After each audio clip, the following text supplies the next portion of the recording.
Hi friends, welcome to my channel. നിങ്ങൾ ആദ്യമായിട്ടാണ് എൻ്റെ ചാനൽ കാണുന്നതെങ്കിൽ സബ്സ്ക്രൈബ് ചെയ്യാൻ മറക്കരുത്. കൂടാതെ അടുത്തുള്ള പാട്ടുകൾ അപ്ലോഡ് ചെയ്യുമ്പോൾ അറിയുവാനായി ആ ബെല്ലൈക്കൺ കൂടി ഒന്ന് പ്രസ് ചെയ്തേക്കാം. അപ്പോൾ നമുക്ക് കഥയിലേക്ക് കടക്കാം. കഥയുടെ പേര് ദ്രൗപദി ദർശം, ഭാഗം 1. രചന ഫൗസിയ നൗഷാദ്. ഇരുളിൻ്റെ മറവിനെ മെല്ലെ വകഞ്ഞുമാറ്റി പുലരി കടന്നു വന്നു. രാത്രിയുടെ അന്ധകാരത്തെ വെളിച്ചത്തിൻ്റെ രശ്മികൾ കൊണ്ട് ബന്ധിച്ചിരിക്കുന്നു. മെല്ലെ ആ വെളിച്ചം ഗ്ലാസിട്ട ജനലിൽ പതിച്ചതും മുറിയിലേക്ക് പ്രകാശം ഇരച്ചു കയറി. കഴിഞ്ഞുപോയ രാത്രിയുടെ ആലസ്യത്തോടെ ദർശി കണ്ണു തുറന്നു. എന്നത്തെയും പോലെ അവൻ ക്ലോക്കിലേക്ക് കണ്ണു നട്ടു. ക്ലോക്കിൻ്റെ സൂചികൾ അവൻ്റെ കണ്ണുകൾ പിന്തുടർന്നു. സമയം 11 മണി. ഒരു ഞെട്ടലോടെ അവൻ ചാടി എഴുന്നേൽക്കാൻ പോയതും അവൻ്റെ മേലെ ഒരു ഭാരം അനുഭവപ്പെട്ടു. അവൻ പാതി തുറന്ന കണ്ണുകൾ അവൻ്റെ മേലേക്ക് പായിച്ചു. ഓ ഗോഡ്! അവൻ ഞെട്ടി. സ്വപ്നമാണോ എന്നറിയാൻ കയ്യിൽ നുള്ളി നോക്കി. അതെ, സത്യമാണ്. ഒരമ്പലപ്പോടെ അവൻ യാഥാർത്ഥ്യം മനസ്സിലാക്കി. തൻ്റെ നെഞ്ചിൽ മുഖം പൊഴുത്തി കിടക്കുന്ന പെൺകുട്ടി.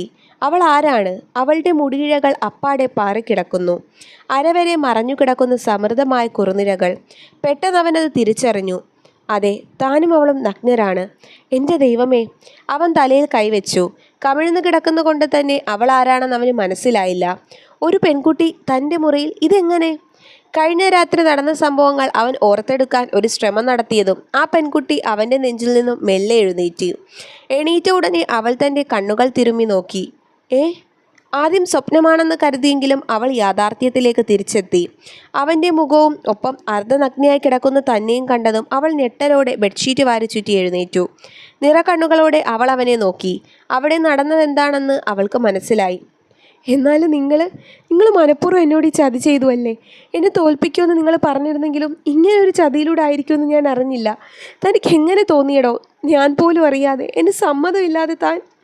കരഞ്ഞുകൊണ്ട് നിലത്ത് ചിതറി വീണ തൻ്റെ വസ്ത്രങ്ങൾ എടുത്തുകൊണ്ട് ദ്രൗപദി വാഷ്റൂമിലേക്ക് ഓടി. ദർശനൊന്നും തന്നെ മനസ്സിലായില്ല. കഴിഞ്ഞ രാത്രി നടന്ന പാർട്ടി, അത് കഴിഞ്ഞ് എല്ലാവരും പോവുകയും ചെയ്തു. പക്ഷേ ഇവളെങ്ങനെ? എന്താ എനിക്കൊന്നും ഓർമ്മ കിട്ടാത്തത്? അവൻ എഴുന്നേറ്റ് തൻ്റെ ടീഷർട്ടും ഷോർട്ട്സും എടുത്തണിഞ്ഞു. ധൃതിയോടെ പാർട്ടിയിൽ ഒപ്പമുണ്ടായിരുന്ന അവൻ്റെ സുഹൃത്ത് അശോകിനെ ഫോൺ ചെയ്തു. ഹലോ. മരത്തലയ്ക്കിൽ നിന്ന് അശോകിൻ്റെ ശബ്ദം. എടാ, നീ എവിടെ? ഞാൻ കമ്പനിയിലാണടാ. നീ എന്നിട്ട് എന്താ ഇത്ര സമയമായിട്ടും എന്നെ വിളിക്കാനത്? ദർശി പരുക്കനായി ചോദിച്ചു. എടാ, കഴിഞ്ഞ രാത്രി പാർട്ടിയൊക്കെ ആയി നീ ആകെ ടയേർഡായിട്ടുണ്ടാവുമെന്ന് കരുതി. ഇന്ന് നീ റെസ്റ്റ് എടുത്തിട്ട് നാളെ വന്നാൽ മതി ദേവാ. ആശി, നിന്നെ അതിനല്ല ഞാൻ വിളിച്ചത്. ഇന്നലെ ഇവിടെ എന്താടാ ശരിക്കും സംഭവിച്ചത്? അതെന്താ നീ അങ്ങനെ ചോദിക്കാൻ? ഇന്നലെ പാർട്ടി കഴിഞ്ഞു, ഞങ്ങളൊക്കെ പോയി, അല്ലാണ്ടെന്താ? അല്ലടാ, എൻ്റെ മുറിയിൽ മറ്റേ പെണ്ണ്, അവൾ ഉണ്ടായിരുന്നടാ. നീ എന്താടാ പറയുന്നത്? തെളിച്ച് പറയും. ദ്രൗപദി, അവളിപ്പോൾ എൻ്റെ കൂടെ ഉണ്ട്. നിൻ്റെ കൂടെയോ? അതെങ്ങനെ? അവൾ ഇന്നലെ നേരത്തെ പോയില്ലേ പാർട്ടി തീരുന്നതിന് മുന്നേ തന്നെ? പിന്നെ എങ്ങനെയാടാ? എനിക്കൊന്നും അറിയില്ല ആശി. ഞാൻ കണ്ണു തുറക്കുമ്പോൾ അവളെൻ്റെ മേലെ ഉണ്ടായിരുന്നു. പിന്നെ കഴിഞ്ഞ രാത്രി ഞങ്ങൾക്കിടയിൽ... അവൻ ബാക്കി പറയാനാവാതെ നിർത്തി. വാട്ട് ദേവ, നീ എന്തൊക്കെയാ പറയുന്നത്? അവൾ നിൻ്റെ കൂടെയോ? ഇന്നലെ രാത്രി നിങ്ങളപ്പോൾ ഒരുമിച്ചായിരുന്നോ? ഇതൊക്കെ എങ്ങനെ സംഭവിച്ചു? എനിക്കറിയില്ല ആശി. ഇന്ന് ഞാൻ എന്തായാലും കമ്പനിയിലേക്കില്ല. നീ നോക്കിക്കോണം. ഫ്രീ ആവുമ്പോൾ ഔട്ട് ഹൗസിലേക്ക് വാ. ആ ശരിയടാ. കോള് കട്ടായി. ദ്രൗപദി ഡ്രസ്സ് ചെയ്ത് ബാഗുമായി പുറത്തേക്ക് വന്നു. ആളിക്കത്തുന്ന പകയോടെ അവൾ ദർശിനെ നോക്കി. മിസ്റ്റർ ദർശ് മഹാദേവ്, നിങ്ങൾക്ക് വിലയ്ക്ക് വാങ്ങാൻ ഒരുപാട് പെണ്ണുങ്ങളുണ്ടാവും. പക്ഷെ ഞാൻ അതിലൊരുവളല്ല. നിങ്ങൾ എന്നോട് ചെയ്ത ഈ ചതി, ഇതിന് ഞാൻ തന്നോട് പകരം ചോദിച്ചിരിക്കും. ഇതിലിതാ കണക്ക് പറയേണ്ടി വരുവടോ? അവൾ ദേഷ്യത്തോടെ പറഞ്ഞു. ദ്രൗപദി, എനിക്കറിയില്ല എന്താ സംഭവിച്ചതെന്ന്. നിർത്തടാ നിൻ്റെ അഭിനയം. തനിക്കറിയോ, 21 കൊല്ലം ഞാൻ സൂക്ഷിച്ച എൻ്റെ മാനമാണ് എൻ്റെ അനുവാദം പോലും ഇല്ലാതെ നിങ്ങൾ തട്ടിയെടുത്തത്. ഗതികേട് കൊണ്ടുപോലും ഇന്ന് വരെ ഒത്തൻ്റെയും കിടപ്പറയിലേക്ക് ദ്രൗപദി പോയിട്ടില്ല. പക്ഷെ നിങ്ങൾ ചതിയിലൂടെ എന്നെ കീഴടക്കി. എൻ്റെ ശരീരത്തോട് പോലും എനിക്ക് വെറുപ്പ് തോന്നുന്നു. നിന്നെപ്പോലൊരു നീചനെ കാഴ്ചവെച്ചല്ലോ എന്ന് ഓർക്കുമ്പോൾ ഒരു പെണ്ണിൻ്റെ ശാപമാണോ താൻ അനുഭവിക്കും. നിറഞ്ഞൊഴുകുന്ന മിഴികൾ തുടച്ചുകൊണ്ട് അവൾ പുറത്തേക്ക് പോയി. ദർശി തലയിൽ കൈവച്ചു. ഇന്നേ വരെ ഒരു പെണ്ണിനെയും അനാവശ്യമായി കണ്ടിട്ട് പോലുമില്ലാത്ത താൻ അവളുടെ അനുവാദമില്ലാതെ അവളെ സ്വന്തമാക്കിയെന്ന് പറഞ്ഞാൽ എങ്ങനെ അംഗീകരിക്കും? ദ്രൗപദിയോട് തനിക്ക് ദേഷ്യമുണ്ടെന്ന് നേര് തന്നെ. എന്നാലും ഒരിക്കലും അവളോട് ഇങ്ങനെ ഒരു ചതി ചെയ്യണമെന്ന് അവൻ കരുതിയിരുന്നില്ല. അവന് കഴിയുകയുമില്ല. പക്ഷേ കഴിഞ്ഞ രാത്രി ഞങ്ങൾക്കിടയിൽ എന്തൊക്കെയോ സംഭവിച്ചു. അറിയാതെയാണെങ്കിലും ഞങ്ങൾ ഒന്നിച്ചു. ഇതിലെന്തോ ചതിയുണ്ട്. ആരോ ഇതിന് പിന്നിലുണ്ട്. ദർശി ഊഹിച്ചു. കഴിഞ്ഞു പോയതിൻ്റെ ആലസ്യത്തോടെ തളർന്ന മനസ്സുമായി ദ്രൗപദി ഫ്ലാറ്റിൻ്റെ ബാൽക്കണിയിൽ ഇരുന്നു. അവിടെ ഇരുന്നാൽ ആ സിറ്റി മുഴുവനും കാണാം. വാഹനങ്ങളുടെ തിരക്കും പൊടിയും ബഹളവും ഒക്കെ നിറഞ്ഞ പാതകൾ, അവിടെ പലതരത്തിലുള്ള ആളുകൾ. സത്യത്തിൽ അവരിൽ ഒരാളല്ലേ താനും. ഇന്നിവിടെ എത്തിപ്പെട്ടില്ലായിരുന്നെങ്കിൽ അയാളുടെ വെപ്പാട്ടിയായി ജീവിക്കേണ്ടി വന്നേനെ. എല്ലാം അച്ഛനില്ലാത്തതിൻ്റെ പേരിൽ അനുഭവിക്കേണ്ടി വന്നത്. ഇന്നീ സിറ്റിയിൽ ഞാൻ തനിച്ചാണ്. കൂട്ടിനോ സാന്ത്വനത്തിനോ ആരുമില്ല. ജീവിതം കൈവിട്ടു പോകുമെന്ന് തോന്നിയ അവസ്ഥയിൽ പോലും ഒരുത്തരും തൻ്റെ മാനം വിൽക്കേണ്ടി വന്നിട്ടില്ല. പക്ഷേ എനിക്കെവിടെയോ താളം തെറ്റി. എൻ്റെ കണക്കുകൂട്ടലുകൾ പിഴച്ചു.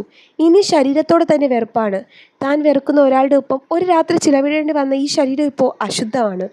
അതോർത്തപ്പോൾ അവൾക്ക് തൻ്റെ സങ്കടം നിയന്ത്രിക്കാനായില്ല. അവൾ പൊട്ടിക്കരഞ്ഞു. നാട്ടിൽ ആ നരാധമൻ്റെ ശല്യം കൊണ്ടാണ് ഇവിടേക്ക് രക്ഷപ്പെട്ട് ഓടി വന്നത്. എന്നിട്ടോ വിധി ക്രൂരമായി തന്നെ വീണ്ടും വീണ്ടും പിന്തുടരുന്നു. ആശി, എടാ, ഞാനൊന്നും ചെയ്തിട്ടില്ലടാ. അവളെ മനഃപൂർവ്വം ഒന്നും ചെയ്തിട്ടില്ല ഞാൻ. നിനക്ക് തോന്നുന്നുണ്ടോ എനിക്കതിന് കഴിയുമെന്ന്? വേദനയോടെ ദർശ് ആഷിഖിനോട് ചോദിച്ചു. എനിക്കറിയാടാ നിന്നെ. ഇന്നും ഇന്നലെയും കാണാൻ തുടങ്ങിയതല്ലല്ലോ നമ്മൾ. ഇതിന് മറവിൽ എന്തോ ചതി നടന്നിട്ടുണ്ട് ദേവാ. അതെ, കഴിഞ്ഞ രാത്രി ആ പാർട്ടിയിലേക്ക് ഞാൻ ക്ഷണിക്കാതെ എത്തിയ അതിഥിയാണ് ദ്രൗപദി. നീയല്ലേ അവളെ കൊണ്ടുവന്നത്? അതേടാ, ഞാൻ തന്നെ അവളെ വിളിച്ചത്. ആ ഡാൻസ് ഗ്രൂപ്പിലെ മെമ്പറാണ് അവൾ. നീ നടത്തുന്ന പാർട്ടിയാണെന്ന് അറിയാതെ അവൾ വന്നത്.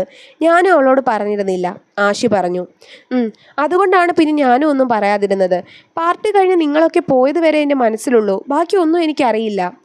എടാ, അതിനിടയ്ക്ക് വെച്ച് ദ്രൗപദിയെ കാണാതായി. അപ്പോൾ നീയല്ലേ പറഞ്ഞേ അവൾ നേരത്തെ പോയിട്ടുണ്ടാവുമെന്ന്? ദർശി സംശയത്തോടെ ചോദിച്ചു.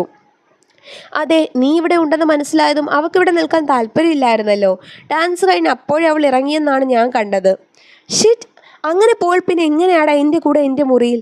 നിങ്ങളൊക്കെ മടങ്ങിപ്പോയ ശേഷം എന്തൊക്കെയോ ഇവിടെ നടന്നിട്ടുണ്ട്. ഐ തിങ്ക് നിൻ്റെ ഉള്ളിൽ എന്തോ ഒരു ലഹരി ചെന്നിട്ടുണ്ട്. What you mean? യെസ്, നിനക്ക് നടന്നതൊന്നും ഓർമ്മയില്ല. നീ പറഞ്ഞത് വെച്ച് അവളും സ്വബോധത്തിൽ ഇങ്ങനെ ഒരു കാര്യത്തിന് തുനിയില്ല. That's sure. പിന്നെ ചാൻസ് ഉള്ളത് നിങ്ങളുടെ ഉള്ളിലേക്ക് എന്തോ ഒന്ന് കടന്നിട്ടുണ്ട്. അവ നിങ്ങളുടെ സ്വബോധത്തെ നശിപ്പിച്ചു. ഓർത്ത് നോക്ക്, നീ ലാസ്റ്റ് എന്താ കഴിച്ചതെന്ന്. ദർശ ഓർത്തെടുക്കാൻ ശ്രമിച്ചു. ഞാൻ ആ കാറ്ററിംഗ് ബോയ് കൊണ്ടുവന്ന ഡ്രിങ്ക് കുടിച്ചു. യെസ്, എന്നാൽ അവിടെ നിന്ന് കിട്ടും ഇതിൻ്റെ ഉത്തരം. ആ കാറ്ററിംഗ് ടീമിനെ ഇന്ന് നമുക്ക് കാണാൻ പോവണം. നിനക്ക് ലാസ്റ്റ് ഡ്രിങ്ക് കൊണ്ടു തന്നവനാണ് ഇതിന് പിറകിൽ. പക്ഷേ എന്നെ അറിയാത്ത ഒരാൾ എന്തിനെന്നോടിങ്ങനെ ചെയ്യണം? ഒരു കച്ചത്തിരുമ്പ് കിട്ടിയാൽ ബാക്കിയൊക്കെ താനേ വന്നോളും. നീ സമാധാനമായിരിക്കടാ. ആശ്വിക് അവനെ സമാധാനിപ്പിക്കാൻ ശ്രമിച്ചെങ്കിലും അവൻ്റെ ഉള്ളുനിറെ കരഞ്ഞു കലങ്ങിയ കണ്ണുകളോടെ ഇറങ്ങിപ്പോയ ദ്രൗപദിയുടെ മുഖമായിരുന്നു. എൻ്റെ കൃഷ്ണ, അങ്ങ് തന്നെ എനിക്കൊരു വഴി കാണിച്ചതാ. ഇനി ഞാൻ ജീവിക്കണോ? എനിക്ക് കഴിയുന്നില്ല ഇതൊന്നും മറക്കാൻ. അറിയാതെയാണെങ്കിൽ പോലും ഞാനൊരു മഹാപാപം ചെയ്തു പോയി. അമ്പലനടയിൽ നിന്ന് അവൾ മനമൊരുക്കി പ്രാർത്ഥിച്ചു. പെട്ടെന്നെന്തോ ഓർത്തിട്ടെന്ന വണ്ണം ദ്രൗപദി അവിടെ നിന്ന് പുറത്തേക്ക് നടന്നു. മനസ്സ് തകർന്നിരിക്കുന്നു. ജീവിക്കാനുള്ള ശക്തിയൊക്കെ ചോർന്നു പോയി. മുന്നിലുള്ള വഴികളെല്ലാം ഇരുൾ മൂടി. ഇനി മരണം മാത്രമാണ് മുന്നിൽ. അറിയാതെ ആണെങ്കിൽ പോലും ഒരു പുരുഷന് താലി വീഴും മുന്നേ കീഴടങ്ങിയ ഞാൻ ഒരു ശാപമാണ്. എനിക്കിനി ജീവിക്കേണ്ട. ഇരുട്ടേറിയ വീതികളിലൂടെ നിലതെറ്റിയ പോലെ അവൾ സഞ്ചരിച്ചു. മരണം മാത്രമായിരുന്നു അവളുടെ മുന്നിൽ. സാന്ത്വനിപ്പിക്കാനോ സ്നേഹിക്കാനോ ഒരാളും തനിക്കില്ല എന്ന ചിന്ത ഒരു അഗ്നിയായി പടർന്നു. പെട്ടെന്ന് വന്നൊരു കാറിന് മുന്നിൽ അവൾ രണ്ടും കൽപ്പിച്ചെടുത്തു ചാടി. Oh my God! പെട്ടെന്ന് കാറിലുള്ള വ്യക്തി ഞെട്ടിത്തരിച്ചുപോയി. ഒരു നിമിഷം ഒക്കെ തകർന്നെന്ന് അവൻ കരുതി. വേഗത്തിൽ ബ്രേക്ക് പിടിച്ചു. കാറിൻ്റെ മുന്നിൽ അവൾ ബോധം മറഞ്ഞു വീണു. അവൻ ആദിയോടെ ദീർഘനിശ്വാസമെടുത്തു. വേഗം കാറിൻ്റെ ഡോറ് തുറന്ന് പുറത്തേക്ക് വന്നു. അവൻ്റെ ഹൃദയം വല്ലാതെ മിടിക്കാൻ തുടങ്ങി. അവൻ കാറിന് മുന്നിൽ വീണുകിടക്കുന്ന അവളെ പിടിച്ചെഴുന്നേൽപ്പിച്ചു. ദൈവമേ, ദ്രൗപദി! അവൻ്റെ ഉള്ളിലൂടെ ഒരു മിന്നൽ പാഞ്ഞു. ഡോ ദ്രൗപദി! അവൻ തട്ടി വിളിച്ചിട്ടും അനക്കമില്ല. എന്തായാലും കാറ് തട്ടിയിട്ടില്ല. അവൻ അവളെ വാരിയെടുത്ത് കാറിൽ കയറ്റി ഔട്ട് ഹൗസിലേക്ക് പാഞ്ഞു. ഡോറ് തുറന്ന് ദ്രൗപദി തൻ്റെ കൈകളിൽ വാരിയെടുത്ത് അവൻ അകത്തേക്ക് കയറി. കുറച്ച് വെള്ളമെടുത്ത് അവളുടെ മുഖത്ത് തളിച്ചു. അവൾ മെല്ലെ കണ്ണു ചിമ്മി പതിയെ കണ്ണു തുറന്നു. കണ്ണു തുറന്നതും അവൾ കാണുന്നത് തന്നെ ഉറ്റുനോക്കുന്ന ഒരു ജോഡി കണ്ണുകളെയാണ്. ആ കണ്ണുകളുടെ ഉടമയെ അവൾ തിരിച്ചറിഞ്ഞു. നീല ഷർട്ടും ജീൻസും ധരിച്ച് ദർശ്. അവൻ്റെ കണ്ണുകളിൽ ആദിയായിരുന്നു. അവൾ അവനെ കണ്ടതും വെറുപ്പോടെ എഴുന്നേറ്റു. എടോ, തനിക്ക് എങ്ങനെയുണ്ട്? താൻ എന്തിനാ എൻ്റെ കാറിന് മുന്നിൽ ചാടിയത്? അവൻ വെപ്രാളത്തോടെ ചോദിച്ചു. നിങ്ങൾ ഇവിടെയും വീണ്ടും എന്നെ ഉപയോഗിക്കാനാണോ ഇവിടേക്ക് എന്നെ കൊണ്ടുവന്നത്? മരിക്കാനും സമ്മതിക്കില്ലേട താൻ. എന്തിനാ എന്നെ ഇങ്ങനെ പിന്തുടരുന്നത്? മുഖം പൊത്തി കരഞ്ഞുകൊണ്ട് അവൾ ചോദിച്ചു. എടോ, താൻ എന്നെ തെറ്റിദ്ധരിച്ചതാ. ഞാൻ തന്നെ രക്ഷപ്പെടുത്തിയതാ. എൻ്റെ കാറിന് മുന്നിൽ വന്ന് വീണ തനിക്ക് ബോധമില്ലായിരുന്നു. അതാ ഇവിടേക്ക് കൊണ്ടുവന്നത്. പച്ചക്കള്ളം! നിങ്ങളൊക്കെ മനഃപൂർവ്വമാണ്. നിങ്ങളെനിക്ക് വിശ്വാസമില്ല. ചതിയാ, വഞ്ചകനാ നിങ്ങൾ. You bloody shut up! താഴം തരുമ്പോൾ നീ തലയിൽ കയറുന്നോടി. വാക്കുകൾ സൂക്ഷിച്ചുപയോഗിക്കണം. അല്ലെങ്കിൽ തന്നെ എന്തു കണ്ടിട്ടാണ് ഞാൻ നിന്നെ യൂസ് ചെയ്യേണ്ടത്? നിന്നെ എനിക്ക് ബലം പ്രയോഗിച്ച് കീഴടക്കാമെങ്കിൽ നേരത്തെ ആകാമായിരുന്നു. പക്ഷേ എനിക്കതിൻ്റെ ആവശ്യമില്ല ദ്രൗപദി. ദർശ് ദേഷ്യം കടിച്ചമർത്താൻ നോക്കി. ഓഹോ, ഒക്കെ ചെയ്തു വെച്ചിട്ട് നിങ്ങളെന്താ എൻ്റെ മുന്നിൽ നിന്ന് അഭിനയിക്കുവാണോ? ആ പാർട്ടിക്ക് ഞാൻ വന്നത് നിങ്ങളായിരുന്നുവെന്ന് അറിയാതെയാ. അറിഞ്ഞപ്പോൾ ഞാൻ പോകാൻ നിന്നതുവാ. പക്ഷേ എനിക്ക് പിന്നെ ഒന്നും ഓർമ്മയില്ല. നിങ്ങൾ എനിക്കെന്തോ കൈവിഷം തന്നതാ. നിൻ്റെ ഈ തൻ്റെ ഇടം കുറച്ച് കുറയ്ക്കടി. അറിഞ്ഞുകൊണ്ട് ഈ ദർശ് മഹാദേവ് ഇന്നേ വരെ ഒരു പെണ്ണിനെ സ്നേഹിച്ചിട്ടില്ല, ഇനി സ്നേഹിക്കുകയില്ല. എൻ്റെ ജീവിതത്തിലൊരു പെണ്ണുമില്ല. ഓഹോ, കൂടെ കൂട്ടാതെ കീഴടക്കാമല്ലേ? നോ, ഒരു പെണ്ണിനെ ഞാൻ തൊട്ടിട്ടില്ല. പക്ഷെ നീ അറിയാതെ എന്തോ നമ്മുടെ ഇടയിൽ സംഭവിച്ചു. ഇപ്പോൾ എൻ്റെ സംശയം അതല്ല. നീ മനഃപൂർവ്വം അല്ലേ എൻ്റെ മുറിയിലേക്ക് വന്നത്? ദർശ് പറഞ്ഞത് കേട്ട് ദ്രൗപദി അവനെ തുറച്ചു നോക്കി. എന്തിന്? നിന്നെപ്പോലെ ഒരുത്തിന് മുന്നിൽ കിടന്നു തരേണ്ട ആവശ്യം എനിക്കില്ല ദർശ്. ഞാൻ പാവപ്പെട്ടോളാ, ഒരുപാട് പണിയെടുത്താ ജീവിതം മുന്നോട്ട് കൊണ്ടുപോകുന്നത്. പക്ഷേ ഇന്നേ വരെ പണത്തിന് വേണ്ടി ഒരു പുരുഷന് മുന്നിൽ ഞാൻ എന്നെ കാഴ്ചവെച്ചിട്ടില്ല. ഞാൻ അങ്ങനെയുള്ളൊരു പെണ്ണല്ല. തുടരും. അപ്പോൾ നിങ്ങൾക്ക് എൻ്റെ കഥ ഇഷ്ടമായെങ്കിൽ ലൈക്ക് ചെയ്യാനും ഷെയർ ചെയ്യാനും കമൻറ്റ് ചെയ്യാനും മറക്കണ്ട. നന്ദി.